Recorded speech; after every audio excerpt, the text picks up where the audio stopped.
Hey guys, I'm Norb. And I'm Mike. And we're the Watchmen.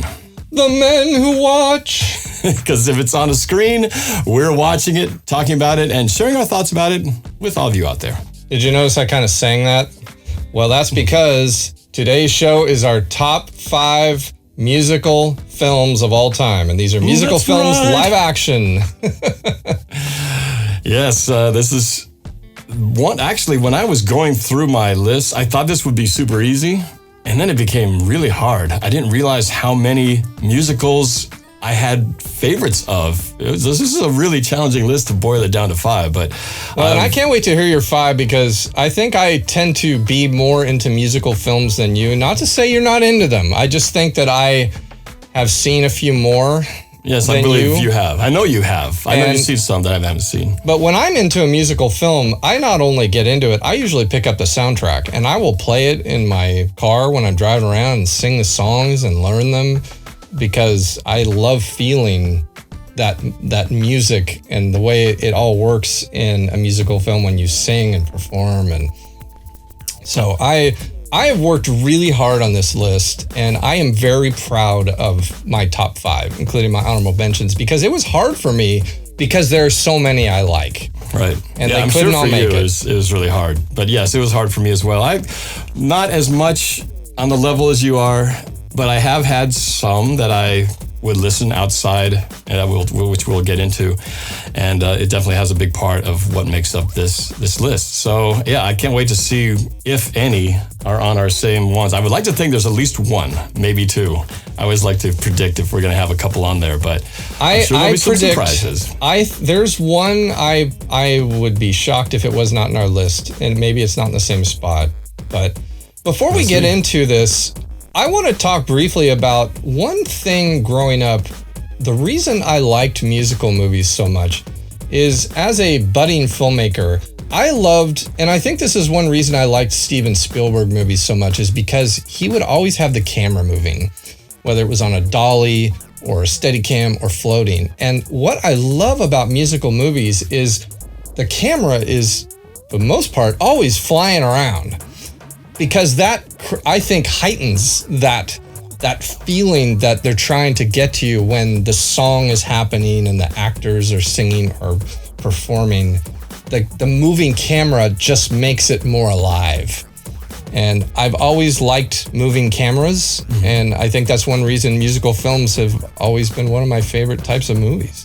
I have to confess something a little bit about growing up with musicals.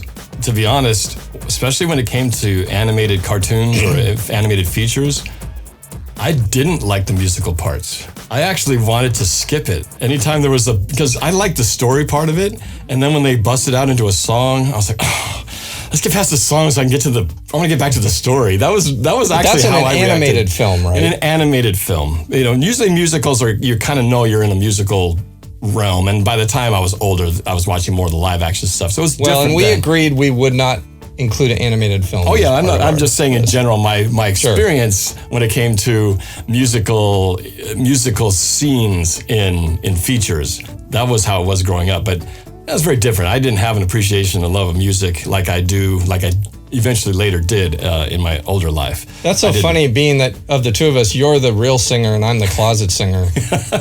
That you always hated the songs growing up. I did, and as a kid, more talking. Less singing, more talking, please. Well, as a kid, though, I didn't sing. I was a really shy kid, and I didn't start singing till way later in my life. It wasn't until like end of high school. So I was a late bloomer singer and musician. I was very much closet and really I was too shy to even think of the idea of singing in front of people. So I'm not the confident man you see today. I was very meek and shy. The last thing I wanted to do was have a mic in front of me. When I was at spelling bees, every time I heard my voice on that mic booming out, I was like, oh, get me out of here. This is terrible. So very different. So my appreciation has definitely changed with age. I actually sang in 7th and 8th grade chorus, and before that I played guitar, and my guitar teacher was she was a nun. She taught at the local music store, and my mom wanted me to learn classic guitar, and she would she would make me sing these songs very far from rock and roll or any type of 80s fun. And I remember all through the night, and peace attend thee all through the night, strum, strum. And I didn't like singing, and she made me sing when I played the guitar. And I remember I didn't like you, I didn't like hearing my voice. And my mom always gives me a hard time because she used to forever ask me to would I just sing it? And I'd say, no, Mom. She said, well, sing it over my grave. So I have this picture of this nun teaching you. Did she actually wear the whole nun outfit while she taught you? She actually didn't, but her name was Sister Cecile. It's a better picture. Sister Cecile was her name. Sister Cecile. I'm picturing one of those nuns with the whole full black and white thing teaching you to sing. I like that image better. I'm just stick with that. I don't want to imagine the fake one with like street clothes. It's a better story with the nun outfit. But let's jump into it, shall we? Sure. So you're the musical lover. All right. You start off the list with your fifth. So my number 5 on my list is a musical from 1953. And just to set a little bit of context, and I'm very proud of my efforts as far as someone who loves movies. I have a 3D TV. And as most of you know, 3D TVs were a failure. You can't go buy them anymore. They did not catch on like everyone hoped. Even movies in the theater that are in 3D there's a few, but it's pretty much dead. And so that even makes me more proud of the fact that I have a 3D movie collection and a 3D TV, because I feel like I'm one of those people that is preserving film history. And I picked up a musical 3D movie on Blu-ray called Kiss Me Kate. And I grabbed it because I read about it and that it was filmed in 3D in 1953.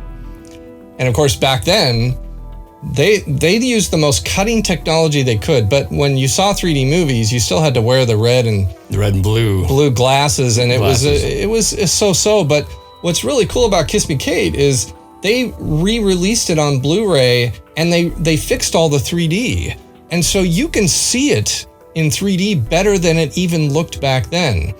And so that's cool.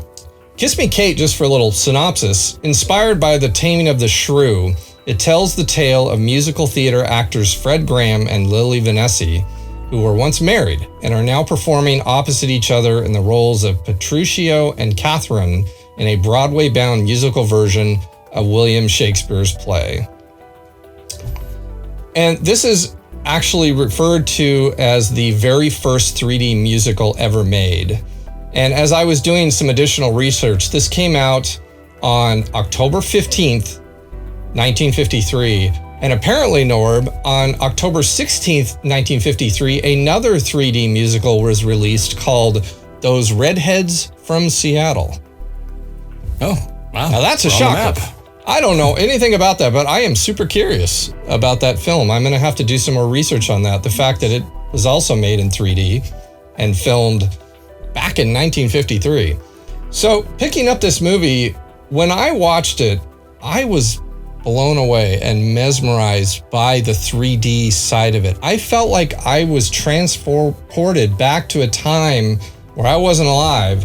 And I got to not only watch this amazing movie, but see it in 3D where it felt like I was actually there. And the reason I felt that way is because this was filmed with 2 cameras. 2 huge cameras, film cameras for a left eye and a right eye. A lot of the last 3D movies they made are fake 3D, we call it, where it's post-processed. They don't actually shoot with 2 cameras. They shoot with one, and then they do it all in compositing tricks to make it look 3D, and it's never the same. So this movie was shot in 3D, and when I got to watch it, I was in awe. I think I kept saying to my wife who watched it with me, this is incredible. And I felt transported back in the past in a way beyond what I thought I would. And there was some really cool dancing numbers in this. There's an actor named Bob Fosse who was an incredible dancer. And a lot of his scenes, they didn't do any camera cuts. And so it was like it had a live feel. And in 3D, again, it was that feeling like you're there. And therefore, this movie is my top 5. I'm very proud of it. And I'm also sad that most people will never get to experience what I experienced. I mean, that's true. You can come over to my house sometime, Norb, if you want to experience this, and I highly recommend it. But I've chatted with a few people in various actor groups, and I've mentioned this. I've said, if you want to come over sometime, you could see this in 3D. And I get okay, yeah, thanks, sounds good. And they don't know what they're missing. They don't know what they're missing. That's a good way to put it. And so I feel like I've got to experience something that very few people have, and I wish more could. How was the actual music? Well, I don't remember it as well because I've only watched it that one time. So it was probably the only one on my list that I didn't get the soundtrack and play it over and over in the car. I really picked this one because of its unique place in film history, and that it really blew my mind when I saw it. And I think people should see this, but the only way you're going to be able to see this is to come over. So. Yeah, there's not a lot of options to watch 3D streaming, of any options. So they're kind of stuck with the 2D version at best. Some songs from the soundtrack are called "So in Love," "Too Darn Hot," "Why Can't You Behave," and "Kiss Me, Kate." But I don't think any of these songs are even well known today. But I remember at the time they were fine when I saw it. But my greatest memory of this movie really was seeing it in 3D. Yeah, that's cool. Well, my number 5 is one that I'm sure a lot of people will recognize the name, and this might be on your list. We'll see. But it is the movie Grease. Is that on your list? Yes. Okay. Grease is my number 3. Number 3. Okay, there's one. So, experience the friendships, romances, and adventures of a group of high school kids in the 1950s. Welcome to the singing and dancing world of Grease, the most successful movie musical of all time. A wholesome exchange student, Olivia Newton-John, and a leather-clad Danny, who's played by John Travolta, have a summer romance, but will it cross click lines? And this was a movie that was... I remember at the time that it came out, I didn't see it in the theater. This is in the late 70s, so I was in early elementary school. But I remember somebody bringing an album cover of it and seeing the two of them on there and wondering, what is this all about? Because I felt like I was missing something. And then finally, when I got to see it, which was many years later, I'd already heard the songs, but so many of these songs have such a iconic feel to it and continue to be revived in modern day culture, because you can go to a karaoke bar somewhere and someone will inevitably bring up Summer Nights or You're the One That I Want, and people will remember. They'll even kids who are way younger than this movie's generation appealed to, somehow will know these songs. But yeah, Grease is the word that you heard. And Grease Lightning, I actually sang that in my first band I was in the late 80s. So I was doing the go Grease Lightning, a world on the quarter mile. Grease Lightning, oh, Grease Lightning. So these songs have a special meaning to me. Not only did I, was it a part of my childhood growing up, but the iconic duration that this movie has held. But even for me, getting to perform these songs just continued to have a lasting impact. So Grease is just a fun, happy time. You can't help but bob your head and sing along whenever a Grease song comes up on the radio or on your YouTube or anything like that. Such iconic, great music, and such a fun movie to watch too. Well, Grease became the highest grossing musical of all time and stayed that way till 2012. Well, that should say something about the legacy of that film. Staying power. Mm-hmm. Well, what I'm curious about you, Norb, is when Grease came out, I wasn't allowed to see it. No, that's why I didn't either. I had to wait a long time. That's why I said I saw pictures of it, and then I started to hear the songs, but I didn't get to see the movie itself for a long time after. So I was late to the party. I knew the songs before I knew the movie for sure. Because I wasn't allowed to see it either.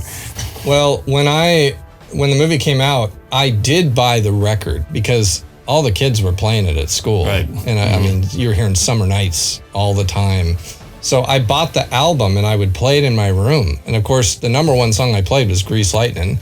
And if you remember, Grease Lightning has bad word. it's a couple of... Gonna get a lot of boo, Grease Lightning. And so when I was listening to it in my bedroom, I'd hear those words, and I was really worried my parents were going to hear that. And so every time it would get to that part, I had my hand on the volume knob, and he goes, "Gonna let," I go, turn it down real quick and turn it back up, because I was really worried, because I loved the song, and I didn't want him to take the record away from me because it had some bad words in it. So fortunately, that didn't happen. And Grease came out, I'd made a note on this. It came out, it was re-released in 1998 in the theater. We saw it together. We saw it together. On the re-release. That was a big deal. And I had never seen it until that point. It was one of those movies again. You hadn't seen it at all till then. No, that's right. You hadn't seen it. It reminds me of like E.T. and you. Never seen E.T. till I missed your it. Adult life. And then I just never saw it. And I came out of the theater, I don't remember if I was articulate about how I thought, but it was a out-of-body experience seeing that in the theater and putting a picture to all the songs that I knew by heart.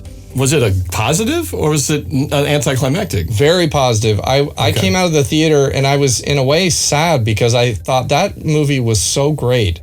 And I thought they don't make movies like that anymore. Just that give you that kind of feeling and that kind of that innocence of high school. And I think it was the fact that it was made during more of a time of innocence. And when I saw it in 1998, the world was different and more evolved. And I felt a good feeling. And I went back and saw it again in the theater just because I wanted to soak it in one more time. But it was an out-of-body experience finally seeing the movie that I knew the songs so well, but had never put the picture with the words. Right. Wasn't that a 20th anniversary release? That's why they released it in 98? I'm pretty sure the movie came out in 78. Yep. You know what's weird to think about that? That seemed like such a long time from when it was released and we seeing it 20 years later. Can you believe that it's already more than 20 years since then? Yeah, I think its 50th is coming up. Its 50th is almost here. Oh my gosh. How is that possible? Where did the time go? But yeah, that time period was also, I think, very special for us as friends because that's when we were roommates in the house together. And that's during a time we were seeing a lot of movies in that 90s period. So that was right smack in the middle. I remember that being had that circle on the calendar. We're going to go watch the Grease 20th anniversary release. And it was pretty exciting to watch that on the big screen because there was no opportunity to do that before then. So, yep, good memories. An interesting conversation I had with my son's theater director, that teacher that he takes, he's in a lot of shows with, is I showed Brett Grease because I felt it was an important musical from that time. And he asked his teacher if she ever would do Grease as one of the productions because they're always doing musicals. And she said she doesn't want to do that one because she feels it's too degrading to women. It's very non-PC and there's a lot of themes in there that are, and I can't argue with her. I think they'd have to change things pretty drastically to get away from that. I mean, this was the 50s, right? So, depiction of the 50s from the 70s. So that's a lot of undoing where we've come to today to go back to that. Which, of course, there's going to be themes like that just don't go well with the modern day. What's PC and acceptable in the world. But it's too bad because there are some great numbers that will never be performed by the kids. Yeah. So, but maybe Grease Jr. someday will be created. Yeah. They'll change it. Instead of the guys singing about getting girls in their cars, it'll be women singing that part. It'll be a complete role reversal. That would be how they would probably redo it. They'd Have you shown Grease to your girls? That's a good question. I don't think so.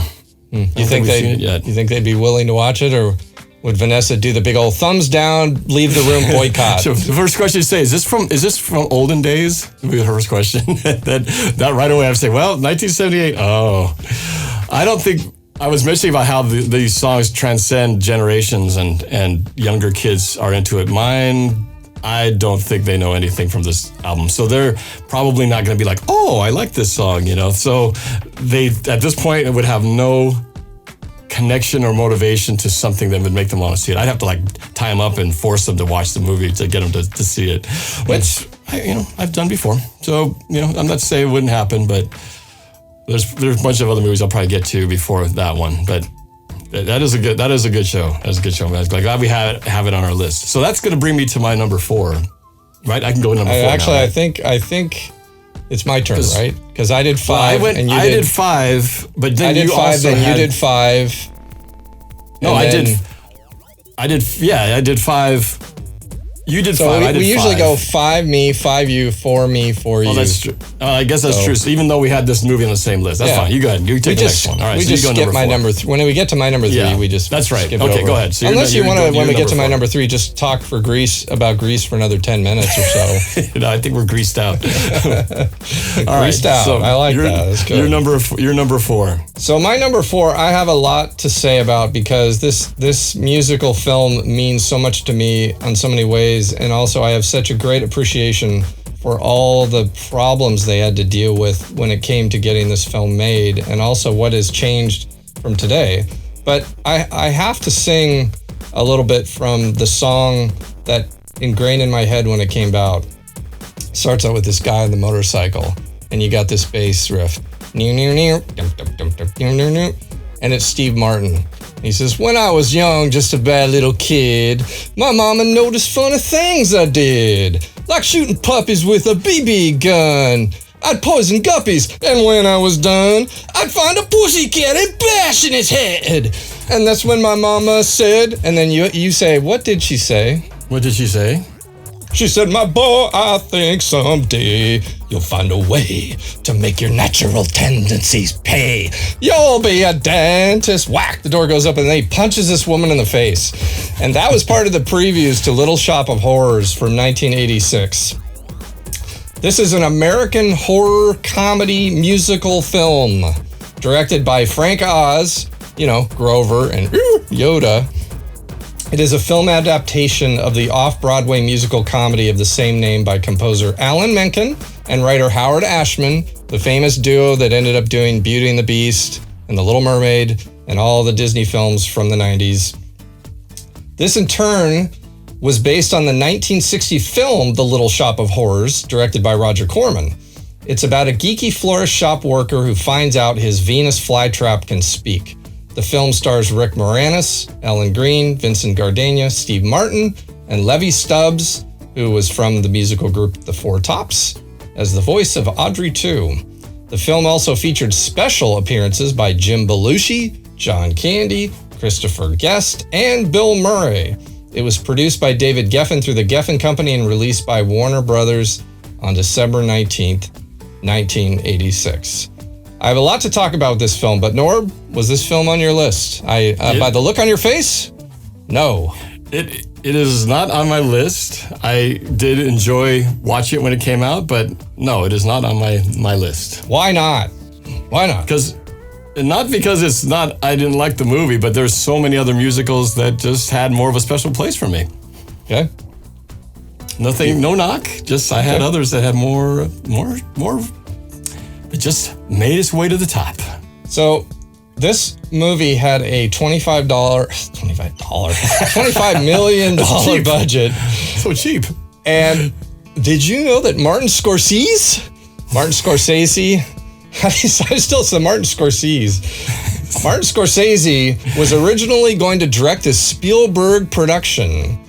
He even wanted to shoot this in 3D.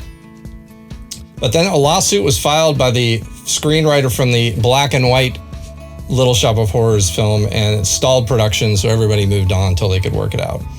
And when Frank Oz was approached to do it, he was reluctant, but he changed his mind and decided to make it. What's great about this movie is it was actually a failure in the theater. It only made $39 million, which is a failure by Hollywood standards. But some critics liked it. And Roger Ebert even said in his original review, he said, all the wonders of Little Shop of Horrors are accomplished with an offhand casual charm. This is the kind of movie that cults are made of.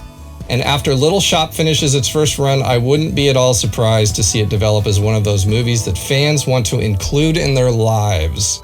When the film came out on VHS and Betamax in 1987, it was a smash hit and has developed a huge cult following over the years. So Roger Ebert was right. He was right at the time. He called it a cult following before it became a cult following. Mm-hmm. And the Broadway version of this musical is performed to this day by high school and theater groups everywhere.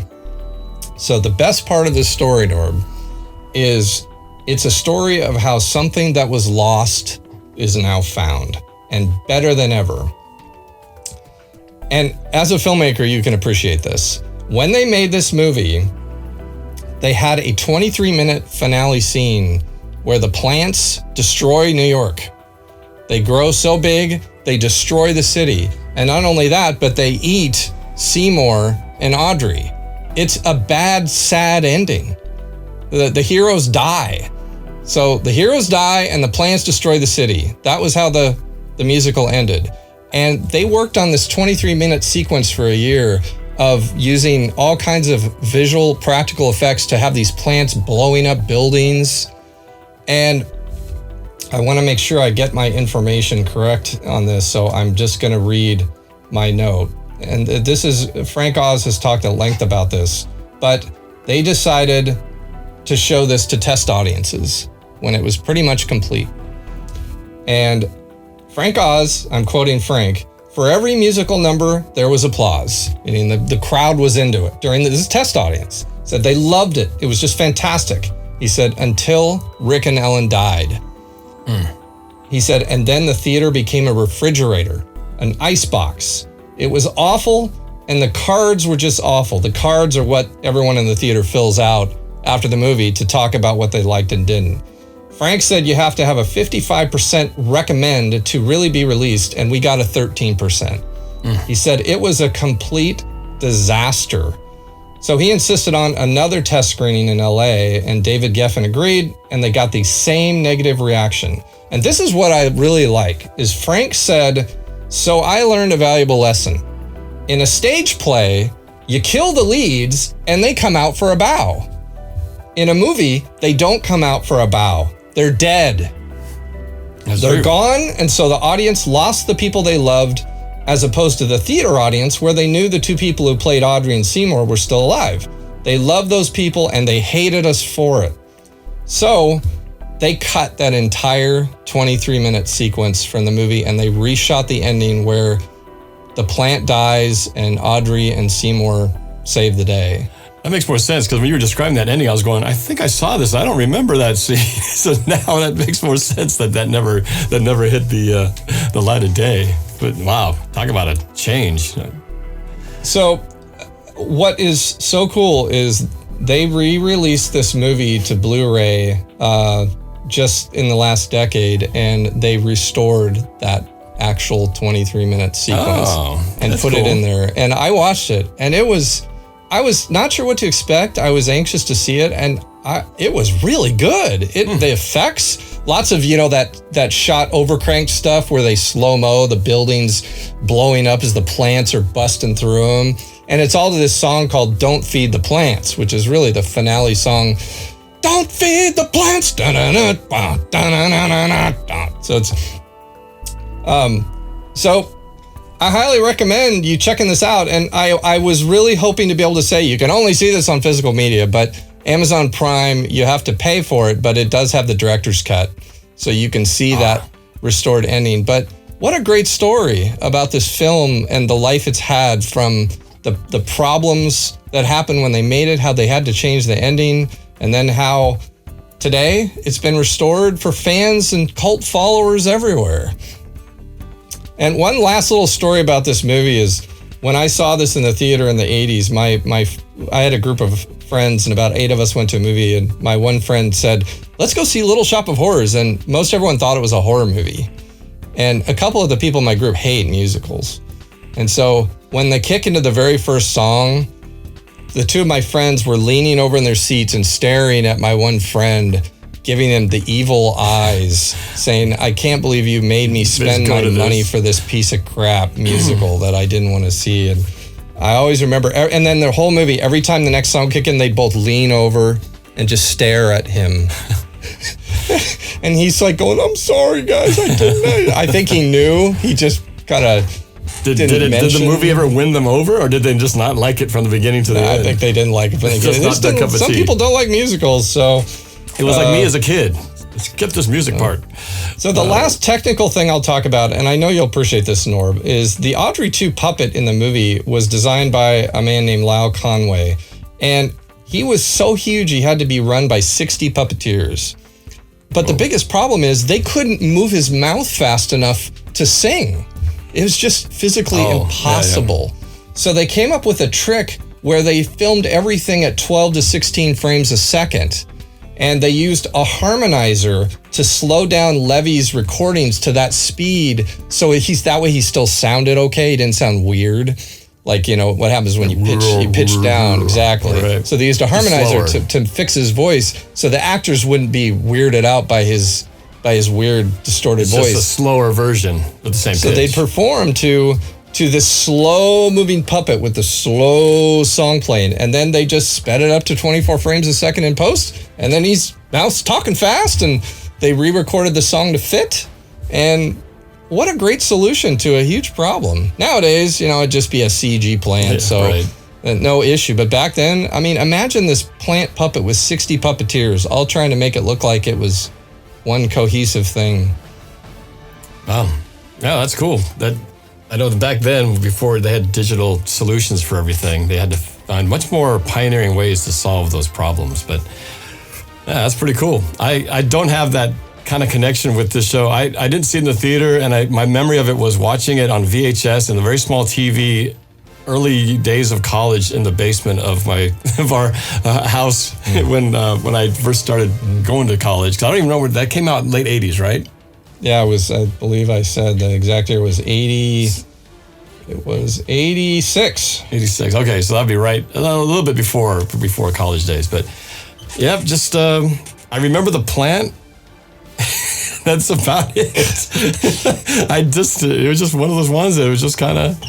You don't even remember Steve Martin as the dentist? I remember it from later years when you showed it to me, but I don't remember. My experience of watching that movie was one that was quickly here and gone. So, yeah, sorry, that's a big part of why it's not on my list, because I just never had a connection to it. It was a late bloom connection through you after the fact. So, well, you know what is really interesting? The last bit of tiny little info, I actually discovered this yesterday, is that they're working on a remake, and it's possibly going to star Taron Egerton from The Kingsman and Rocketman as Seymour, Scarlett Johansson as Audrey, and Billy Porter, who's in the singing circles voicing Audrey too. And Chris Evans is even in talks to play Dr. Scrivello, and that was the Steve Martin character.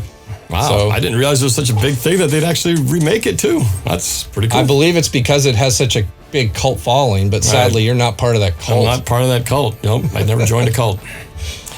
All right, well, let's move on to my number 4. And this one I'm sure will not be on your list. It almost breaks the rule that we were talking about, but I don't think it does because it's more live action. Well, the question is, do you think I've seen it? I don't know if you've seen it. I can't say that I believe you have. I think you might have run across it, but it's the movie Enchanted. Have you seen it? I have not. Okay, well, Enchanted is, in the fairy tale land of Andalasia, pretty young Giselle, played by Amy Adams, frolics with her woodland pals and falls in love with the handsome Prince Edward, played by James Marsden. But when Giselle arrives at the castle to marry her Prince Charming, her evil stepmother, Susan Sarandon, sends the princess to a place where there are no happily ever afters, New York City. So cynical divorce lawyer Robert, played by Patrick Dempsey, comes to her rescue, but can Giselle find her way back to her true love? So it starts out, and the first few minutes are animated, but then it becomes all this real life stuff in New York City with digital appearances by little critters and things like that. And this is one of those movies I feel like it's a Disney film, and it's got a princess and a prince and all that kind of stuff, but I feel like this is a much overlooked movie, and I almost overlooked it myself for this list. In fact, I had to kick out a couple of what I thought were solid number 4s in, because I had to really weigh my nostalgia for certain movies to my appreciation for this one. And of course, my bond with my kids, having watched this so many times. I was waiting for this that. One slid in there. Oh, a lot of them. I've watched this with my kids hundreds of times. A lot of them do, but I personally I enjoy this film.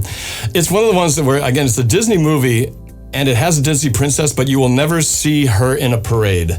You'll never see her in the list of characters when they go, oh, look, it's the appearance by all the princesses. She won't be there because... What's her name? She's Giselle. Giselle, played by Amy Adams. Okay. But it's because in the show, it's sort of almost a parody of princess movies. And that's why I think it never gets looked at as her own character, because she sort of parodies the entire happily ever after theme, because they put this in New York City, and it's sort of like this fish out of water where she's a cartoon character who got thrust into the reality of New York City, and everything's very, very hard, very, very cynical. And Robert, who is played by Patrick Dempsey, is just as cynical, but then their romance starts to kindle as the more time he gets to know her. So this was it's a really cute movie. It has some great songs in there. One of the main ones is the True Love Kiss song. It's I've been dreaming of a true love kiss.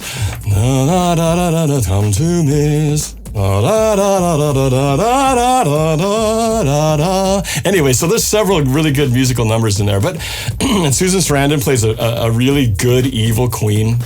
So it has all your stereotypical bad characters from any type of princess movie you'd expect, but it has that very fun twist of being in New York City. And this movie, we've watched this so many countless times, and it's not just because my kids like it, but I grew to like it. And even at the end, there's a part where I get a little teary-eyed, and I never would have expected to from a movie such as this. And so that's the reason why I had to slide it in there. Mostly because I really it was a movie I just never thought I would appreciate as much as I have. But it was a combination of discovering it with my kids and then the rewatchability factor over and over. And it's very funny too. It's a very funny movie. It's got some great comical moments. Patrick Dempsey plays the good, cynical New York guy. And Amy Adams, this is before Amy Adams became a serious actress. She was, she's now won Oscars and she's been in a lot of serious movies. In this thing, she's this goofy, bubbly princess, and she's really good at it. And who knew at that time she'd become this Oscar-winning serious actress? So if you want to see a time when she was still innocent and fun and not quite the serious dramatic actress, you can see that she can sing, and she's really good in this show. So that became my number 4. And someday you'll have to check it out because it's good. I listened to you, Norb, and I just think, again, you grew up, but you've had daughters, and you've had many princess-based films playing in your house over the last 10 years. Lots. And I find it interesting that on most of our lists that involve genres that involve princesses, there's always princess movies in your list. And maybe it's because I don't have girls, I have boys, and I like princess films. I just don't have them in my top 5s like you do. Well, and I think that's going to always be one of those things that are different between, you're going to have, if Legos comes up, you're going to be all into it. I'm going to be like, sorry, I can only relate to my days of playing with them in the 70s because you won't find a Lego in this house. But at the same time, a lot of the same types of movies that I know your boys are going to love are going to be the ones my girls could care less about. So I think that is what's kind of fun about these things, is that they alter our perspectives because we often become a product of what our kids sort of get into. And just in the same way, my kids are big time into volleyball, and now volleyball, which is a sport I enjoy anyway, but that's my life. That is what I follow them around doing and practicing with them. And in your case, your boys are doing different things. They're doing musicals and different things like that. And so, it does affect what we end up seeing as well, which is, kind of just part of our life experiences, which I think is fun, which is why we offer different perspectives on where we come from. You know what's funny though, Norm? None of the movies on my list are movies my kids are into. They've seen some of them, but my kids are into Teen Titans Go or YouTube videos or Phineas and Ferb back in the day, the various Cartoon Network shows. But as far as movies, some of these musicals I've shown my kids and they like them, but I don't have that play over and over, put it on hundreds of times over the last 10 years because my kids are into it. These are really just movies that, even the Lego movie, I like the Lego movie because I like the Lego movie, not because Kyle liked it. He liked it, but I'm not also saying I like it because they liked it. I like it because I like the movie. Now, of course, I watched it more because I would watch it with the kids. Right. But it's not that only because they like it. This is probably the one on the list that is more modern that relates to watching with the kids. You'll see on my whole list that we've all watched these ones, but this probably more than the rest has more of a fact that it came out at a time when my kids were here, as opposed to other ones that have been around before they were born. So you'll see in my upcoming list. But I can only wonder what your household would be like today if instead of playing Enchanted over and over, you played Grease over and over in your household. And would Grease be that, what it is? It was still on my number 5. So Grease still got its just dues, even though that movie has rarely been played in my house, if ever. So it is not correlated to the number of plays necessarily. But I did bump a couple other ones that would have been on my list, which I'll mention later, that this one slid into the place of. Well, I do believe it's underrated.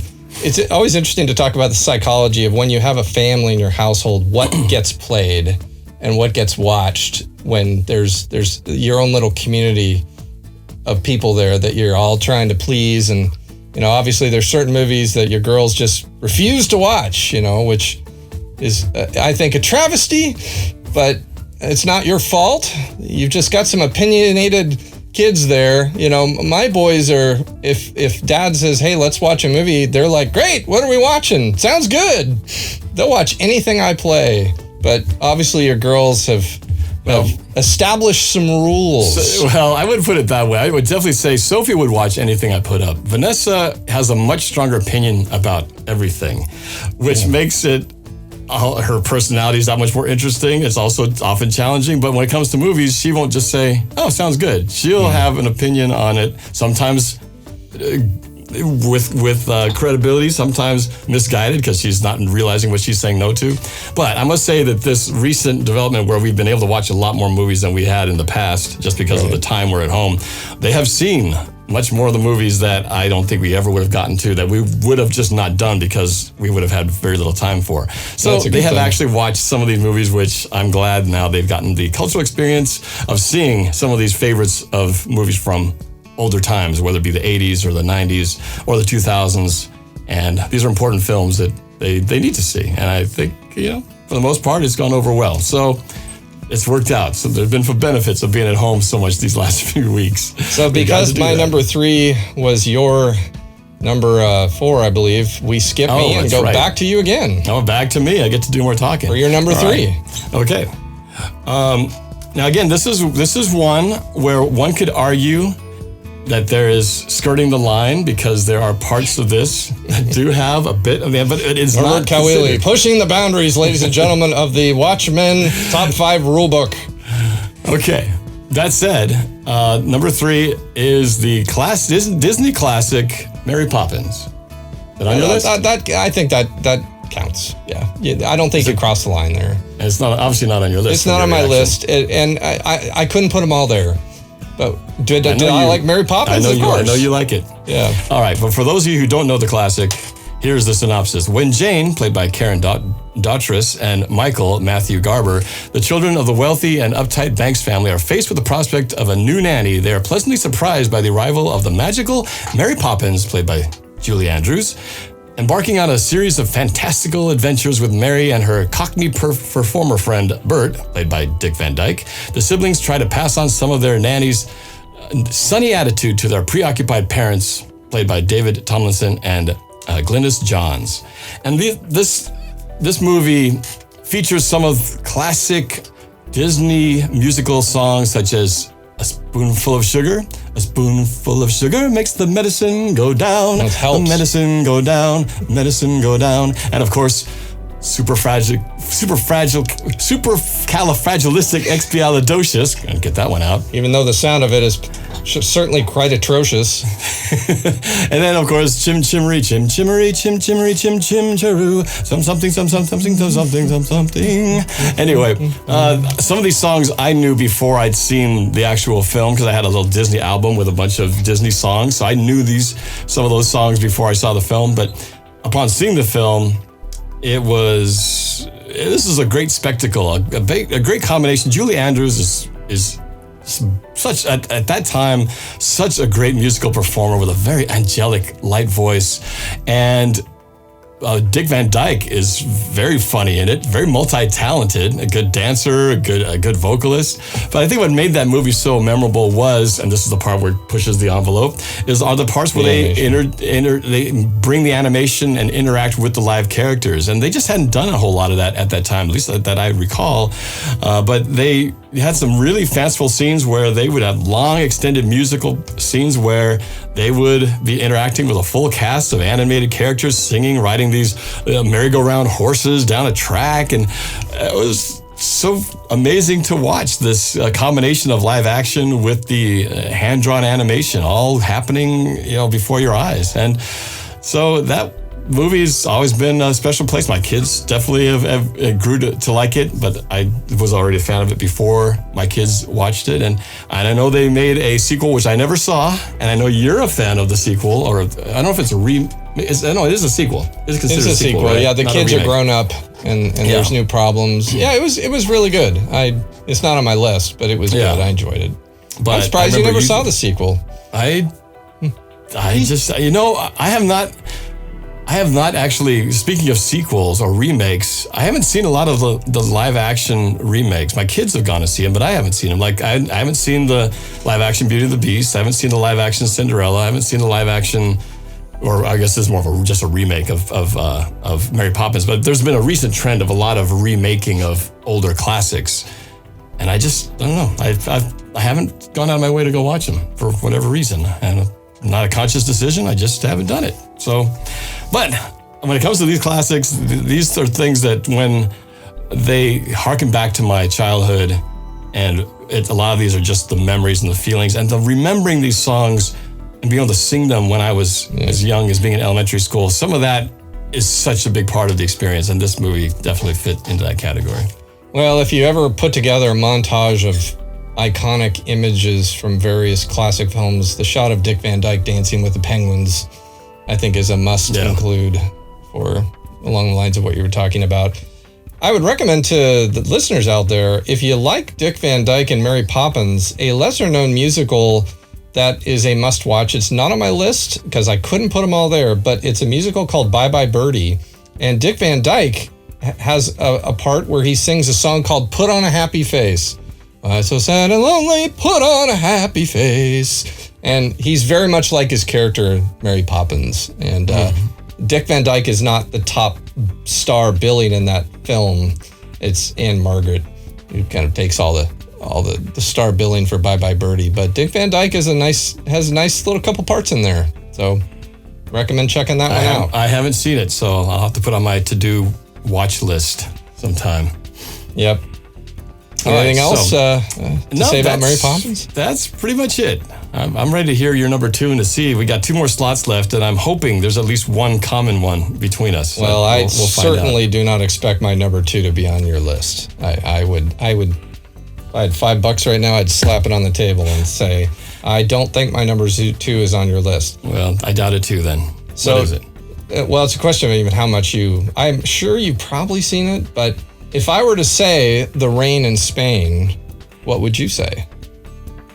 Falls mainly on the plane? It actually stays mainly in the plane. But close enough. Close enough. That's not Singing in the Rain, is it? I have no idea.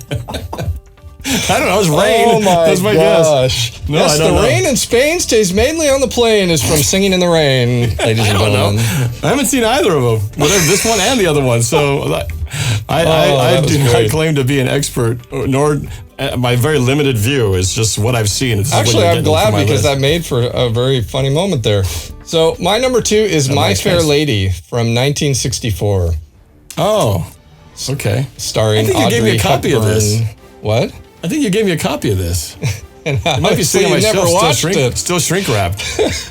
Anyway, go on. In this beloved musical, pompous phonetics professor Henry Higgins is so sure of his abilities that he takes it upon himself to transform a Cockney working-class girl into someone who can pass for a cultured member of high society. His subject turns out to be the lovely Eliza Doolittle, played by Audrey Hepburn, who agrees to speech lessons to improve her job prospects. Higgins and Eliza clash, but then they form an unlikely bond, one that is threatened by an aristocratic suitor. So again, this stars Audrey Hepburn as Eliza Doolittle, Rex Harrison as Henry Higgins, Stanley Holloway as Alfred P. Doolittle, he's Eliza's father, and Wilfred Hyde White as Colonel Hugh Pickering. Do you know who Wilfred Hyde White is, Norb? Nope. He played the bumbling doctor in Buck Rogers season 2 when they were on Searcher. You know, he talked, "Oh, my dear, you might want to come over here and take a look at this thing." Oh, that dude. About. He's an old guy. Old guy. Right? Hey, old guy. He made an appearance in Battlestar Galactica, too, the original series. I remember the old guy. That is Wilfred Hyde White. Okay, so he's a little bit younger. Yeah, but the minute you watch My Fair Lady, you're like, hey, it's the guy from Buck Rogers. Or in my case, it's the guy from Battlestar Galactica. But yes, okay. So Stanley Holloway played Alfred Doolittle, and Rex Harrison were also in the Broadway production. So this was a movie that was made from the Broadway production was first, and then they made the film based on the success of the Broadway production. But if you don't know that the rain in Spain stays mainly on the plain, then you need to see My Fair Lady. There's another good it's because it's all about phonetics. Rex Harrison is someone who it's important for him to speak properly in correct grammar. And Eliza, who is a Cockney, tramp living in the gutters, she has this terrible accent. And he decides to take her under his wing and teach her how to, as more of a bet to his friend, the Colonel, he says, I bet you I can teach this woman how to be proper. And so he takes her off the street, cleans her up, and starts to teach her speech lessons. And one of the things he gets her to say is, in Hartford, Hereford, and Hampshire, hurricanes hardly happen. And of course she says it and drops the H. She says, in Hartford, Hereford, and Hampshire, hurricanes hardly happen. And so the humor is she's so bad at proper English. And so his goal is to make her proper. And that's where some of the humor comes from, and through that they develop this relationship. But through that, her father finds out, and her father thinks, so this is my ticket to money. I'm gonna get money from Henry Higgins because he's using my daughter, and if you're gonna do that, I need to be paid. And and he has this great song he sings called "With a Little Bit of Luck." It's a really fun little moment, but. What I think is great about this movie, besides what a great movie is really, again, getting into a lot of the behind the scenes of how this movie was made and what I've learned. And what I think is one of the most fascinating things is that when Rex Harrison agreed to do this film, he had to do, obviously, a lot of singing. And the normal process back then is because the microphones would end up in the shot a lot, they would lip sync themselves later. So they perform a song and then they'd overdub it later in post. But Rex Harrison said, I can't do that. He said, it's not my thing. I can't mimic my own performance later. There's too many emotional things. I can't recreate that. And so they decided to, for the first ever in film history, use a wireless microphone on him. Oh. And so that way, what he performed was in the show. And this movie won an Academy Award for sound for that very reason. It was the first time it had ever been done.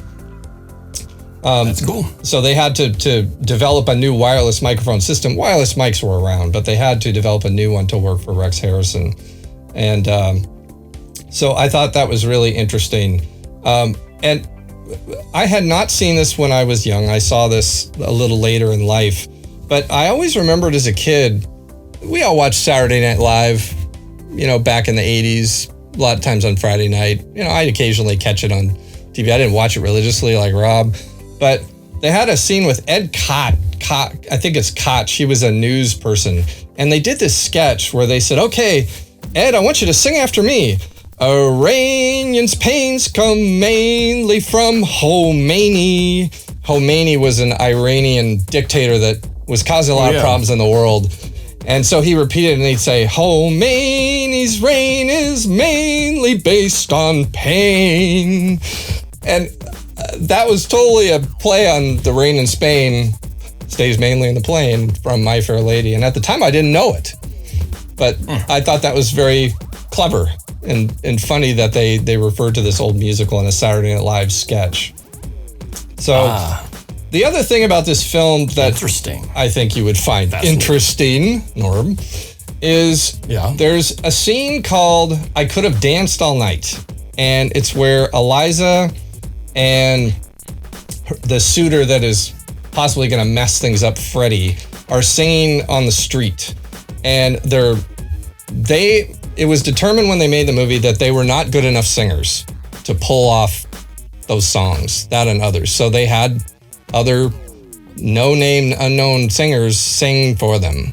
So they were overdubbed later by another person who could really sing. And the film historian who restored this movie back in the 90s on disc, they restored the original tracks from Audrey Hepburn of singing those songs. And you can now watch them as an alternate take to decide, did she need to be replaced or not? Was she really that bad? And what I think is hilarious is the film historian, he clearly is very angry that they replaced their voices, because in the commentary he's saying, look at them, they're out there singing their hearts out with every ounce of energy they've got, and then they were replaced by these other singers because apparently they couldn't sing well enough. And he was clearly very angry, and I thought that was laughable because it's very common in musicals to replace, there's another film I'm going to talk about where that was done, and it's okay. It's not a big deal, but yet this guy made it sound like it was the travesty of the century. So I thought that was pretty funny. But yeah. So I guess, is there anything you can say about My Fair Lady, Norb? Nope, I think you said it all. Other than I should remove the shrink wrap and probably take a look at that show, and now I have something to look for and things to watch out for. I think you need to watch that movie with Vanessa. Oh, she would be jumping for joy if I were to tell her when this movie came out and what it's about. I don't even think she's much of a musical girl either, so apply that to the fact that this was, 1953? Is that what you said? Yes. 50s, right? Yes. We'll see. We'll see how that goes. I'm going to have to, get her to watch Die Hard first and then work our way down from there. Well, my number 2. All right. Well, my final 2 are ones that it shouldn't really surprise anybody. They'll be very, very well-known, popular musicals that is, I think, now just a question of which one's going to be 1 or 2. I think so, too. Number 2, we'll see if either of these is on your list. Got to go with the longtime favorite classic, The Wizard of Oz. For those of you who've been living under a rock somewhere and never seen this film, when a tornado rips through Kansas, Dorothy, played by Judy Garland, and her dog Toto are whisked away in their house to the magical land of Oz. They follow the yellow brick road towards the Emerald City to meet the wizard, and en route they meet a scarecrow, played by Ray Bolger, that needs a brain, a Tin Man, Jack Haley, missing a heart, and a cowardly lion, played by Bert Lahr, who wants courage. The wizard asks the group to bring him the broom of the Wicked Witch of the West, played by Margaret Hamilton, to earn his help. And it features such classic songs such as Somewhere Over the Rainbow and Follow the Yellow Brick Road, and of course the dancing numbers, If I Only Had a Brain or a Heart, and we're off to see the wizard, the one in the Wizard of Oz, because of all wonderful things he does. All those classics. Now, this one, is a film that is beloved by so many. I gotta ask first, is this on your list? Nope. Not on your list. Oh my goodness. Okay. But, this is one of those shows that every year it would be on TV, and way before the time of the VCRs, that when it was on, you had to plan your life around making sure you didn't miss that one time it was on, because it was something special. And that, again, is just the childhood memories. These songs were such a big part of growing up. These tunes were just so recognizable, and it was an annual event. Obviously, I never saw it in the theater because it wasn't then around at that time when I was a kid. But it was, once it did come out on video, and then I had my own kids. Clearly, this show was one that we would watch over and over and over and over and over and over and over and over and over and over and over again. And so it and then more was already, and then again. So it was one that obviously as a childhood, in my childhood growing up, it was a big part of my life. But then with my own kids rediscovering it and re-enjoying it through their eyes was something that was it was a staple. I mean, it was, when I think of musicals, I can't not think of this movie because the songs, the impact, and the re-singability, even the songs that were remade, like, I forgot his name. There's this Hawaiian ukulele player, a big guy with a really deep voice, but he had his own, he has his ukulele. Over the rainbow, and it was beautiful, and it's become one of my other favorite sort of songs that is a spin-off of the original. And so just that, the depth and reach of how many of these songs have been such a big part of the musical icons of this world. It's hard to not think of this world and a musical not being defined by that movie, Wizard of Oz. So that's why that one is number 2 on my list. I know you like this movie. I know you've seen it a bunch too. But why? I guess I should ask, why is it not on your list? I think that's probably it, is that I've seen it so much through my lifetime. There are other musicals I'd rather watch. If I had to pick 5 to take with me to an island, I would not take The Wizard of Oz. I would pick the 5 that are on my top 5. And it doesn't mean The Wizard of Oz isn't a good movie. I've just seen it. I'm oversaturated by it. It's great, but I just think it's just, there are others that I think are more interesting. Along the lines of The Wizard of Oz, though, I have a huge amount of respect for Ray Bolger, who played the Scarecrow. And I read an interview with him that when he was making The Wizard of Oz, they had a contract issue where they'd gone overboard on production and they needed him to work for another 2 weeks. And he had worked really hard to get that part because back then there was a lot of competition and there were other great performer dancers that were going for the Scarecrow too. But when it came to the additional 2 weeks of filming, they told Ray they couldn't pay him. And his agent said to him, "We need to fight this." And you know what he said to the agent? He says, "Between money and immortality, I choose immortality." Whoa. And that's deep. and he got that for sure. And I thought, what an intelligent thinker at the time to realize I'm a part of something that is going to be remembered forever. And that means I will be remembered forever. And we talked on the previous show about what does it mean to be remembered? And I know who played the Scarecrow. It's Ray Bolger. Yeah. And that's tough too, because, at the time, it's what it is now, and everybody knows it. And it's such a historical, famous movie that almost everybody has seen. But at the time, I'm sure there's still that question. They know what they're working on, but they don't know yet the impact it's going to be. Mm-hmm. Yet he had the foresight to bet on himself and bet on that it's worth being part of this, because I'm sure every film, nowadays is a little different, because I don't think they quite have maybe this sort of sense of this film I'm going to work on is going to have this immortal status like a movie like Wizard of Oz was. But every movie or every piece of, whether it's music or the next film, no one really knows how big it's going to be, right? Because no one's seen the final piece. The director and the producer might say, "This is going to be the greatest thing. You got to be on this thing. You got to just do it." But who knows if that's going to be the case until it's actually done. So it takes a little bit of faith to actually, be convinced that I have to do this thing because I know it's going to be successful. I don't think anybody knew it was going to be this big, but that's pretty cool. Imagine if he said no and somebody else took that spot. He would have been like, "Oh man." I would never have quoted his name in the show. And that's right. Here I am. So how many of our viewers out there, Norb, do you think have seen The Wiz? A lot less than those who've seen The Wizard of Oz. Maybe He's on down the road. Yeah, I'd say less than half. So The Wiz is basically the African American version of The Wizard of Oz. Right. Michael Jackson, Diana Ross is in it. And instead of Follow the Yellow Brick Road, it's Ease on Down the Road. Mm-hmm. I saw that back when it came out, and I don't remember it very well, except Ease on Down the Road. And I remember everybody said, yeah, Michael Jackson is in it. I just remember some freaky things. This guy had these little puppet things that grew really gigantic and chased him, and I remember they're very freaky.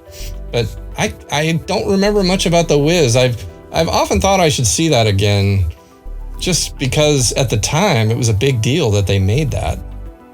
Yeah, I didn't see it when it came out, so the impact of the time didn't hit me when I did finally see it. I want to say I popped it in or saw parts of it somewhat in the last 5 years. And, it's definitely not Wizard of Oz level of classics, but it was fun to see Michael Jackson in there, and to see this alternate take.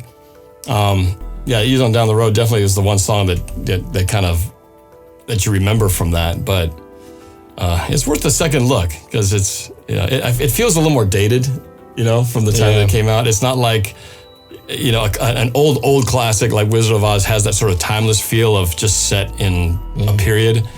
Whereas The Wiz definitely has that, it looks like when it came out, and the music kind of reflects that too. So it's just a different vibe, but it's definitely kind of neat to see sort of this urban version of it. But yeah, well, last year they re-released The Wizard of Oz in the theater for an anniversary, and it was playing in the Dolby Cinema. Now, Wizard of Oz and Dolby, I don't think really go hand in hand, but my kids had never seen it, and it's one of those things my son Brett would once in a while say, Dad, how come you never showed us Wizard of Oz? Because he knew it was. I said, we will, and so I took him to the theater, and we watched it there, which I was really happy that they could see it for the first time in a big movie theater in a really nicely restored print. I just remember when it starts in black and white, obviously. And first thing Brett says, is this a black and white movie? And I did not answer him because, as you know, that's part of the big reveal. Yeah, exactly. I think it's also, isn't it 4:3 and it goes widescreen when they go to the, or not? No, I think it's always the same format. I think it's always 4:3. Okay. Yeah. Anyway, but yeah, that is a big change back then too, especially. Yeah. That movie was like 1930 something. That was when color film was still pretty new. Yep. So Ray Bolger, you made a good choice. I hope I can become as immortal as you, but at this point my chances aren't looking too good. But I don't know. Who knows? The Watchmen might get a cult status, and we'll live on forever. So, all right. It's number one time. We're number one? Number one time. Oh my gosh, we're number one. So somebody tells me we're not going to be the same. We're not going to have the same music. Based on the way this whole show is gone, that might have been the one film. I was, how I told you I'd slap $10 down to say I know my number two's not yours. I was actually thinking of slapping $10 down to say I think we have the same number one, but I could be wrong. I don't think we do. Okay. We'll see. Well, the reason I picked this film as my number one top musical film of all time is not only is it a terrific movie that moved me in many ways, and I love the songs, know them well, love the way it was shot, love everything about it, is that most musical films come out of Broadway. So it's usually a hit on Broadway, and then they turn it into a movie. This musical film was original. It was not based out of a Broadway production, and which means it had to be entirely new songs written by today's standards. And I also think it's hard to write musical songs for a modern musical to fit for everyone's tastes in music. Because back in the times of The Wizard of Oz, music was pretty much orchestral, and that was it. And you had some maybe rock and roll on the radio. But nowadays, with electronics and synthesizers and technology, there are so many musical styles and tastes. And I think that the writers of this film had a tall order to try to come up with songs that appealed to everyone. And they succeeded in this one. This is The Greatest Showman from 2017. I had a feeling this would be your number one, and that's why I knew it wasn't going to be mine. You knew it wasn't going to be yours because you knew it would be mine? No, I just knew this would be yours. Yeah. But because I didn't have it, that's why I knew we would not be in the same number one. But I love this movie too. But go on to it. It's a great film. The Greatest Showman is a 2017 American musical biographical drama film directed by Michael Gracie in his directorial debut. This guy had never directed a movie before. It was written by Jenny Bix and Bill Connon and starred Hugh Jackman, Zac Efron, Michelle Williams, Rebecca Ferguson, and Zendaya. Featuring 9 original songs, the film is inspired by the story of P.T. Barnum's creation of Barnum's American Museum and the lives of its star attractions. And I'm going to quote, you know how I usually quote Frank Oz or somebody? I'm going to quote Michael Lorraine. I wrote this myself. I loved it in the first minute. A great original story. Not based on a Broadway musical, inspiring, uplifting, memorable, takes you through all the ranges of emotions through the story. You laugh, you cry, you are mesmerized by the dancing, and satisfyingly entertained by the perfect blend of visuals, song, and storytelling. How was that? You quoted yourself like you were reading yourself off a press clipping. I did. I quoted myself because I had to write it down.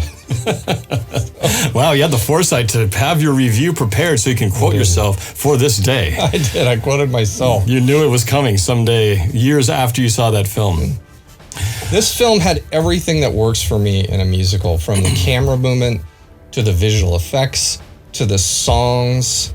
And my favorite song in this musical is called The Other Side. And it's a scene where P.T. Barnum meets with Philip Carlyle in a bar, and he tries to talk him into joining his ragtag circus group.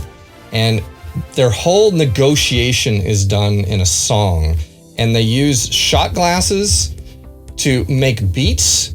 And then the bartender also has no words in the song at all, but he has his own little moments of synced with the music. Like there's a scene where they say a couple lines, and then he has this broom and he goes and goes past the camera, and then they go into the next verse. And that to me is everything I like in a musical, when it's that blend of cinematography, and I like it when they make beats in the shot that are timed with the music to where it's all linked together.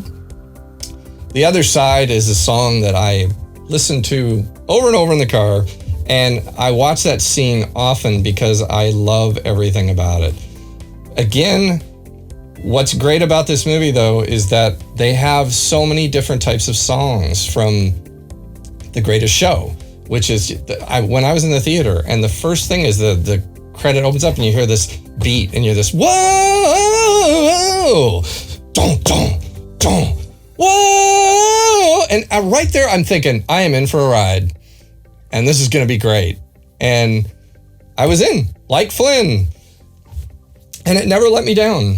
The song Tightrope is just a wonderful love song about the difficulties of two people trying to work on a relationship when they come from different backgrounds. And This Is Me, which is performed by Subtle, and it's an uplifting part of the story where they come together and decide they're going to do what's right. And A Million Dreams, which is a song where they sing on top of the building, and it's got this beautiful floating laundry that's kind of hanging the sheets. And at one point, the sheets all just kind of float up together. Clearly a visual effect, but done so subtly. It was just emotionally moving. Getting emotional right now. Love that part. So I'll stop. Go ahead, Norb. I catch myself here. Yeah, it really did move you. I was moved by this as well, and I will say first, this was my honorable mention movie, and I bet if I had done what you did and had the songs playing in my car or had this movie on repeated viewing, it probably would have bumped up into my top 5, but I didn't. I do know that that song, The Other Side, that's the one where they're both in the bar, right? Yep. That song definitely was my favorite. It's not even the biggest, grandest song in the show, but I remember it from the reason you said, because of the way they did the percussion and the back and forth, and they emulated that the technique by musicals such as Stomp, where they're using everyday objects to create parts of the rhythm. Very stompy. I loved it. I loved the choreography and just the back and forth. So that song definitely, when I walked out of the theater, was the one that I stuck with me the longest. So, like I said, if I had those songs more probably repeated and ingrained in my subconscious, I probably would have raised this up more, because I know that movie was a great experience. I loved the I loved the movie was moving. The music was good. I just didn't repeat it for myself after the fact. I just didn't. But I know that the songs, when I hear them, I go, oh yeah, that's a great song. I forgot about that one. And so that's why I knew it would be on your list, because I remember how much you loved it. And we had reviewed this also before on our previous YouTube channel. Yeah. So I know, this brings me back to going back to our discussion about that film. So, yeah, that's the only thing probably missing for me, was the fact that I just didn't have when I was sitting here going through these musicals, and it was like a dominoes game. I was kind of putting, no, this should go here. At one point it was on my 5, and I go, yeah, but I can't even sing half the song. I can't sing any of the songs from there. The music isn't in my being. And for me, everything on here, the music is a big part of the songs. Have to all have a meaning or a memory, or that I remember and can sing these songs. Otherwise, it hasn't quite registered with me. So, like I said, if it was more with my, registered in my soul, it would have definitely made it on the list. And it was floating as I was moving several other pieces around. But what's interesting is it floated away like the sheets at the top of the building. It floated away like the sheets and the emotions that you had for them. I mean, if you said, hey, Mike, do you want to watch Wizard of Oz or you like Greatest Showman? I'm sorry. The Greatest Showman is just, nothing against your pick. And again, our lists are made on different variables, and I wouldn't necessarily say that if I had The Last Showman and Wizard of Oz next to each other, I would probably watch Showman, because I haven't seen it enough. I'd probably go, oh yeah, I want to see it. I want to re-experience these songs again. But when I go and think which ones have had the biggest impact, which are the ones that are ingrained in my life experience and made me who I am, these are the songs that, the musicals that are up there. I would probably say Enchanted was the one that had the most back and forth, because it moved with these other ones so many times, but it landed there. Because part of it was because I feel like that movie was as I said, was very underrated and hasn't gotten much recognition since it ever came out. And I always thought that it was a good one. But how I was talking about My Fair Lady, the lip sync issue?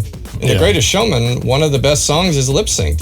It's Never Enough, which is, the actress is Jenny Lind. You remember that? Never enough, never. Well, she can't sing that good. So she actually didn't even sing it at all. It was an artist named Lauren Allred, who I don't know who she is. Maybe you do, but she's the one who sings. And again, that was okay.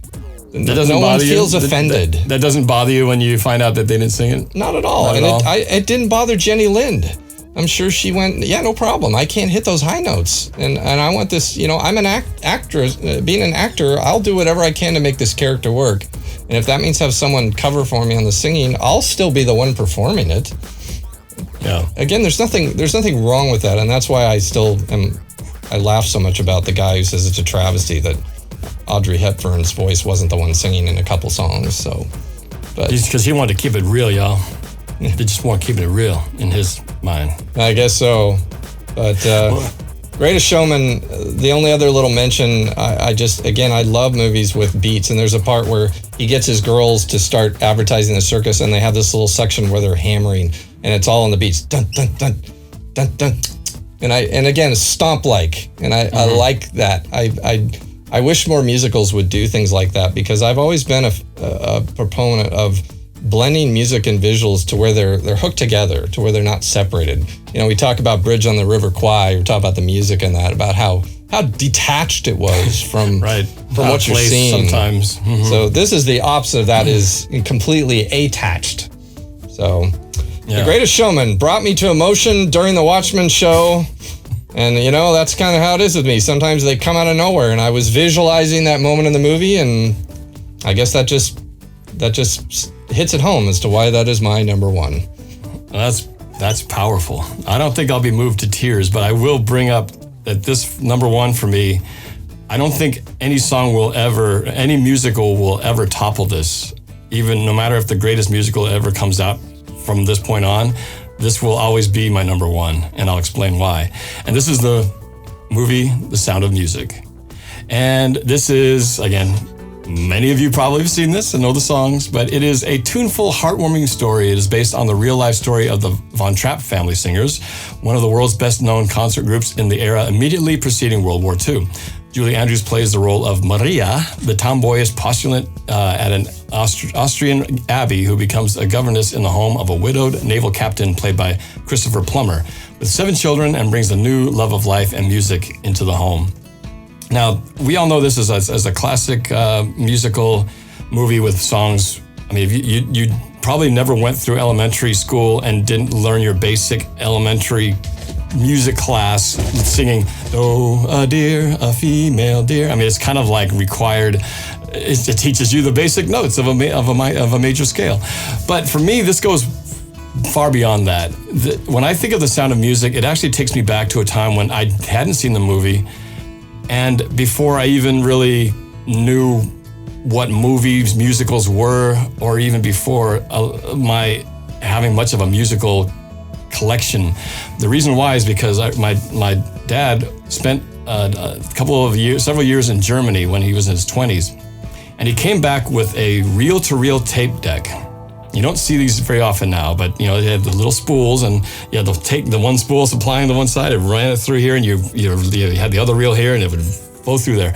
So my dad had The Sound of Music on this reel-to-reel machine, and I remember so much about the mechanics of it. That's what's so different about music and experiencing things today. Everything's on this one device, and there's no mechanics at all. It's a piece of equipment that you just push play on. There's nothing to watch. Well, this thing was a process. You took the reel of the tape, you took the tape out gently, carefully threading it through the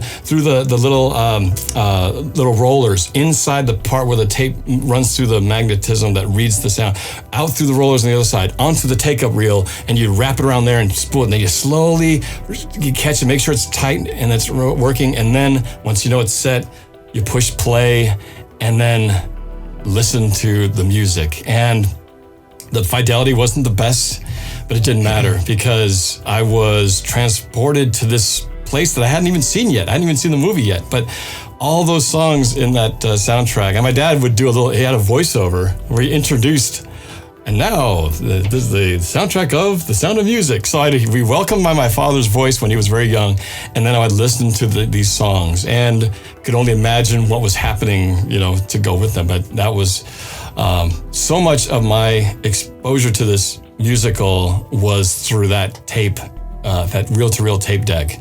And I remember, besides the tactile nature of touching it, but even the smell. There was a certain smell of that magnetic tape that I'll never forget. You don't get that anymore because there's nothing to touch these days. But those songs... Yeah, the only smell nowadays is when something in your computer board fries and you smell it burning and charring from a electrical problem. Yeah, not a good smell. So those are the little things. We eventually went to cassette tapes, but you could smell a cassette tape. They all had different smells, but there's a certain smell of it. But I love that stuff. I love there's just the equipment and everything. And then watching it spin, like on a turntable. You're watching the record go round and round while the needle slowly moves down. In this case, the tape starts slow because it's got a lot of tape on it. It gets faster as you go through the thing. All that stuff is a big part of my memory. They're all as one when I think about these songs. And these songs are such beloved hits, but they are beautifully sung, mostly by Julie Andrews, who has, as I said in talking about Mary Poppins, had such an angelic voice. But Do Re Mi, the duet where Christopher Plummer sings, and Edelweiss, Edelweiss. I used to sing these lullabies to my kids. I'd sang these songs to put them to bed. And in the car, I would play these songs as we drove around. So they went from my childhood to my children's birth to putting them to bed, and of course, when we had the discs, we would watch the shows. So, yeah, were these played to death? Absolutely. I mean, oversaturated, very much so. But these are songs that I think they're so meaningful to me. I never get tired of listening to them.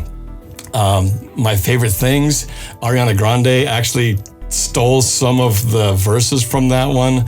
Da, da, da, da, da, da, da, da, da, da. She actually borrows that in the melody of one of her R&B songs, which I hear my daughter singing, so it's kind of wild.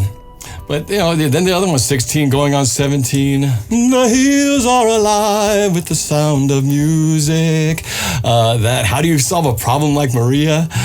Even the Lonely Goat Herd. I love that song. Very good. Thank you. Nice. I have my yodeling practice today. But then So Long, Farewell, Auf Wiedersehen, Goodbye. All those songs are just, I get tingly right now. I mean, I'm not to the level you were just a moment ago, but I just have so many happy feelings, and I think it all stems from the childhood memories of that reel-to-reel tape deck and playing those songs over and over again then. And then just as I've grown through life, the experiences that have been added to that. And that's why I say with confidence, there will never be another musical that will take its place. There will be better films, there will be even better songs, better produced, better quality, and probably better singing. But nothing will ever take the place of what that movie and those songs meant to me growing up as a kid and then with my own family. So it's a classic. Everybody knows them, but it will remain at number one for me till the day I die. Well, and Christopher Plummer, that's another name, I think, right up there with Harrison Ford, that if Christopher Plummer's in something, it's like, oh, this is, whatever it is, it means something that's important. I always remember when Christopher Plummer agreed to be General Chang, the Klingon chief of staff in Star Trek VI, The Undiscovered Country, and I could go tell people Christopher Plummer from The Sound of Music agreed to be in a Star Trek movie. Is Star Trek legit for you now? Can you now say it's, because Christopher Plummer's in Star Trek, you can't say, well, it's just William Shatner and blah, blah. So I was pretty excited when Christopher Plummer agreed to be in a Star Trek. I remember he had that line, to be or not to be. Yep. As the missile comes flying in or the torpedo flies into the ship. A lot of Shakespeare. But when you watch him in this movie, he's still very young. He's very good looking. Yep. He's very handsome and debonair. He looks very good in there. Now he's still alive, right? I know he was just in Knives Out. Yeah, he's just in Knives Out. He's up there. He's very old. He's still around, which is great. But I don't know. Do you have any memories of Sound of Music? I don't mind. Goes probably a lot further back than yours. It's funny when you say Christopher's still alive. I think of you didn't see the sequel to Mary Poppins, but they have Dick Van Dyke has a guest spot in there, and he shows up at the end and he says, "I may be circling the drain, but I've still got a little bit in me." I thought that's Christopher Plummer. He might be circling the drain too, but he's still got something in him. He's still in movies. Still making movies. I liked The Sound of Music as a kid. I remember I saw it. I think what I remember the most about The Sound of Music is really the fear at the end of the movie when they decide to escape. And so many movies back then covered just what the issues with the end of the war, the Berlin Wall, and how people were forced to live under communist rule when they couldn't even leave their own country if they just didn't want to be a part of it. You'd be shot. And so the fact that they decided to escape and the way they all slunk away and they start saying, the Von Trapp family, ta-da! There's like nobody there. And you think, right there, they're making the break. Yeah, well, they reprised the song So Long, Farewell. So as each one goes from the, so long, farewell, Auf Wiedersehen, goodbye. They slink off the stage. And then as they're leaving, each one at a time, starts to make their escape. And then the climax, I think, is when they're hiding and the girl's, the older daughter's boyfriend, who's in now with the, helping the army try to find them, finds them hiding. And that's right. He's about to blow the whistle on them and he's trying, and then Christopher Plummer's character, Mr. Von Trapp tries to say, it's, this is us, trying to talk him down. Then he blows the whistle anyway, but they run for it and they get away. But it was a very tense part of the movie. But scary. That's just, I didn't understand what was going on when I watched as a kid. I didn't understand the war and who was the bad guys. I just loved all the songs and stuff. And I knew that at the end it was kind of creepy and they got away. But I think it was uplifting though, because the final shot is they're all marching through the Swiss Alps or whatever, and happily singing, and you feel like there's hope. Nobody got shot. The helicopter shots flying around them as they're hiking along the trails, and everything's good. Yeah, but Also, Julie Andrews. We both had moving experiences with our final tops of our list here. Julie Andrews was supposed to play Eliza Doolittle in My Fair Lady, but she wanted too much money. So Really? they passed on her and went with Audrey Hepburn. So Who couldn't sing, apparently. Who couldn't sing good enough, exactly. right? That's probably why they wanted Julie Andrews. But he says, if you want me to sing, you're going to have to pay for it. I assume this is after the success of Sound of Music then, Yeah. right? So she was making the big I bucks. She believe was so. famous. Good stuff, though. So, honorable mention. Oh, yeah, that's right. Honorable I mentions. slightly broke the rule. Hopefully, you'll forgive me. I have 2 honorable mentions. There's just so many great musicals. I had to mention 2, and I will be brief.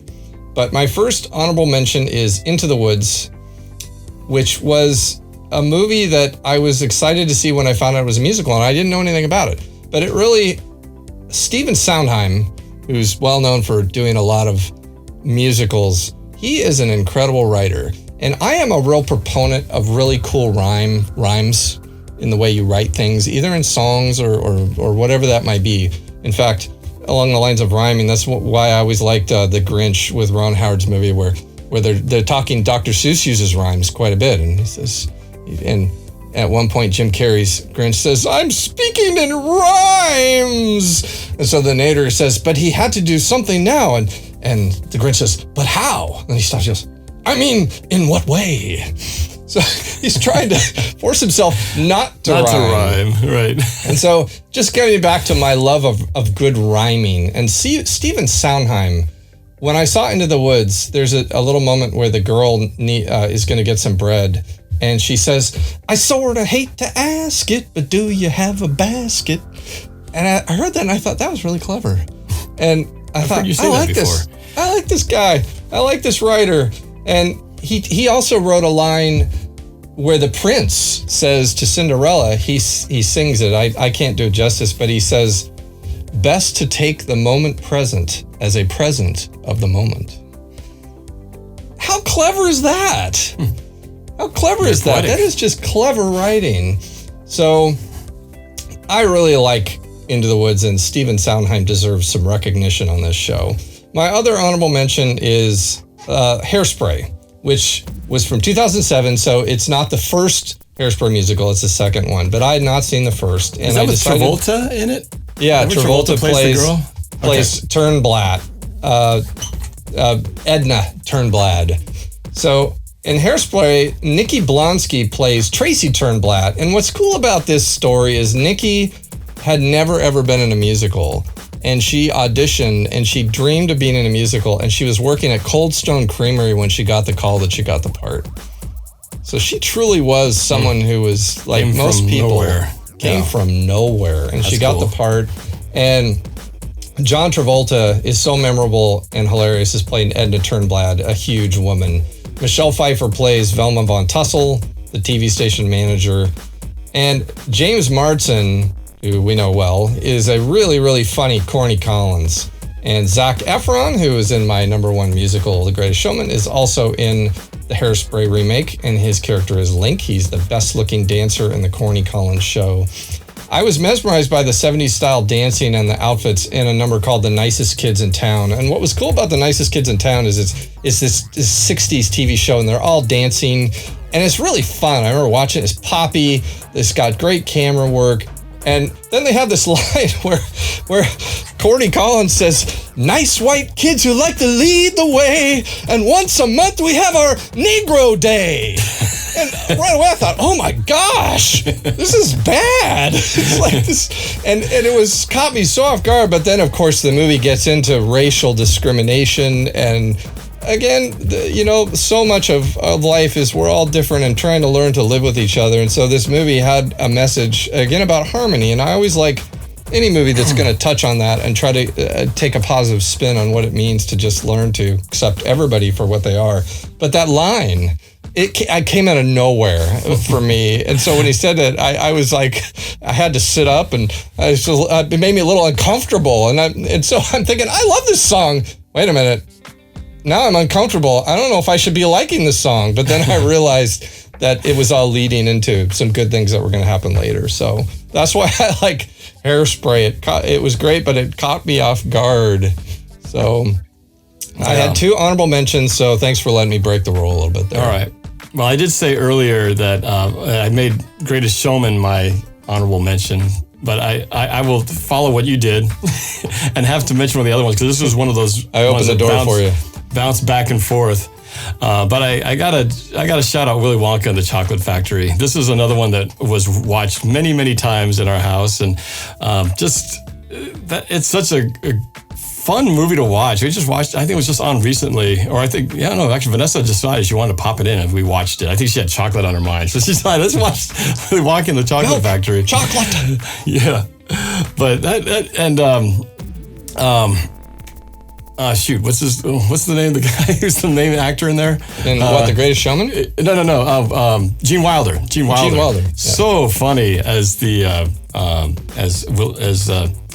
as Willy Wonka, and he did such a great job. There's some very subtle little things that he did, physical skills. Like when he first walks out to meet the kids, he has this cane and he's walking, and then he starts to act like he's about to fall over, and then he quickly goes into a somersault, a forward roll, and lands on his feet. Yep. It's a subtle thing, but he does it so gracefully. And then he has some other parts when he's doing the and we'll be world of pure imagination, and he's got his cane and he keeps like whipping it here, stopping him here, and I'm thinking, man, he almost hit those guys in the face, but he does it so naturally. I just loved him in that movie, and he's so quirky, so strange, but the songs are so fun, and of course, who doesn't love all this chocolate and treats and everything like that? And I just want to go into that place and start eating all these chocolate flowers and drink from the chocolate river. And so that movie's always had a special place, and lots of rewatchability, great songs, and hard to knock it off the list, but I had to at least shout it out. In the back then, it's well documented that a lot of people involved didn't want Gene Wilder to play that part. They were angry that he was cast. Who did they want? I don't remember who they wanted, but I remember they were angry that it was him, and because he was a comedic actor, and I think they just felt he wasn't going to do it justice, but he did. He was definitely off, because there were times where we'd go psycho. Yeah. And you're like, what's wrong with this dude? Yeah. But yeah, that movie has scary moments in there. And there's one part in the tunnel montage, there's a part where a chicken gets his head cut off. Have you seen it? No. Oh yeah, there's a part. It's like kind of this bizarre montage of images. Oh yeah. Literally, the chicken's head is right there, and then you see a cleaver go, and it cuts the head off. I'm going, oh my gosh, how'd they leave that in there? They actually had this chicken's head cut off. Most of my childhood, kid musical. Speaking of heads cut off, most of my childhood, I had a hard time watching the part where they're rising up in the bubbles towards the spinning fan blade. Oh yeah, that's Charlie's uncle. That scared me. That disturbed me and scared me. I had a hard time. I usually looked away because it was really creepy. Because it was like they were going to get their heads cut off by this big fan. Yeah, big blade. That was pretty tense. There were tense moments in there. Very tense. At the end, when Gene Wilder, he's asking for the prize, and he starts going off. You stole from the fizzy lifting drinks. Good day, sir. And he just goes off, and it's like, oh my gosh, he's so mean. And of course, at the end, he does the right thing, and then everything's happy. But Gene Wilder is great. So I do have a surprise, but before the surprise, Norb, I want to talk briefly about a concept that I've been thinking about. I actually had a debate with my brother-in-law about this. It was a relatively friendly debate. It was just, it comes down to that Jeff Goldblum's character Malcolm in Jurassic Park talked about, remember his line is he said, I know we could make the dinosaurs, but did you ever stop and think if we should? And so that leads into my question. Now, you have not seen Hamilton. I have. I've not seen Hamilton. And Hamilton is a masterpiece, and you don't need me to tell you that. I've heard it from like to think pretty much everybody but you, Norb, has seen it. And not to knock you, because you can't see it even if you want to. You have to go see it somewhere. And when it came to Seattle, it was sold out before you could even get a ticket. But of course, my thinking is, okay, Hamilton is I think its stage run is about done. I mean, it's been going on for I think 5 years. So my thinking is, okay, it's time to make the feature film, Hamilton. So the musical version of the Broadway show, so everyone else who, like you, who never got to see it, can see it. And the question is, should they? Because when I was chatting with my brother-in-law, he had a tone about him that he doesn't think they should always just do it. And I said, well, if there's money to be made, they'll do it. They'll do it. But I think they should. But I was wondering if you had any thoughts on that. I think they should, because I haven't seen it, and I'd like to see it. And there's no way I'm going to be able to see it anytime in the near future, probably before it ends its theatrical run, and that'd be the only way that I could see it. Unless, of course, it shows up again, and I may be able to get tickets to it, but it probably won't be the same as the original one. But I mean, I got no problem with it. I always enjoyed the fact that they make musicals out of stage and inspired shows, and so I have no sort of like it's doing some kind of disservice or that there's something integrity being lost if you make a film out of it. I think it's great. They do it for books. They do it for other musicals. Why stop here? I don't see how there would be somehow the art of the original show is not preserved if you'd put it on film. I don't know. I haven't seen it. So you've seen it. So I don't know if you'd feel like, it's just not going to do it justice if you do a film version. No, I think you could do it justice. Hamilton is about the writing and the rap.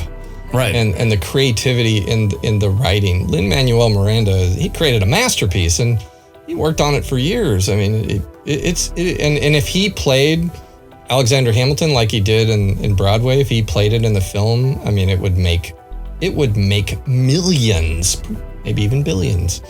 So I would be shocked if it's not made into a film. And I haven't heard anything or read anything, but I just kind of keep thinking to myself, it must be being talked about. It seems like when it comes to stage shows, stage musicals being put on film, it's not often that the same people who play the lead in the original ends up being the movie cast character. No, it would draw though. His name would draw. Sure.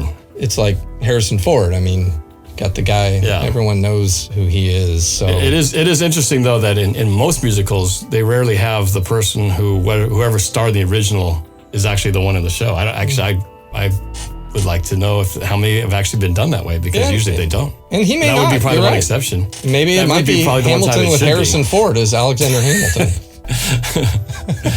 That would be something. Be all monotone.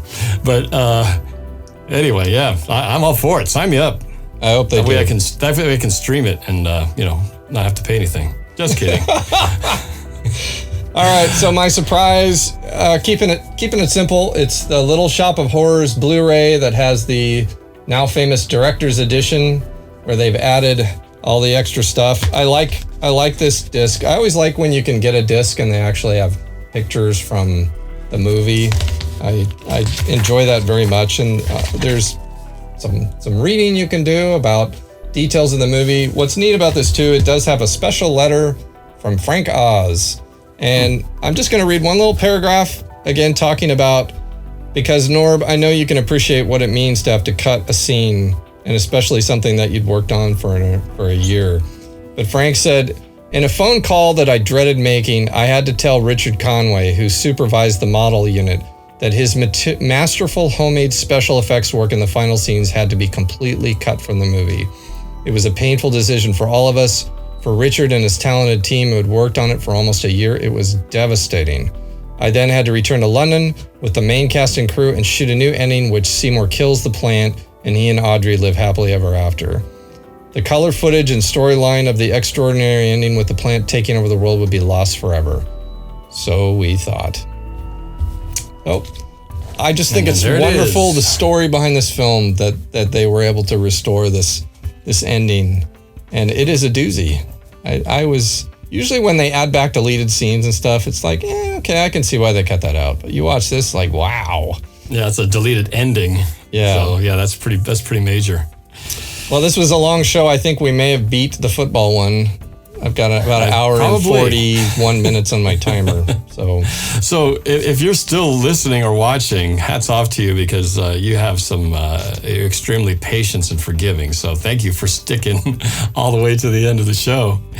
But for you, those of you who are watching on YouTube, please continue to do so. Hit that like button, subscribe, and hit the bell so that you will be notified when future episodes come up. And for those of you listening on podcast, driving around or doing chores while you're in your house or however you might be listening, thank you for doing that. We hope you'll stay with us. Not every show will be this long, but sometimes they will.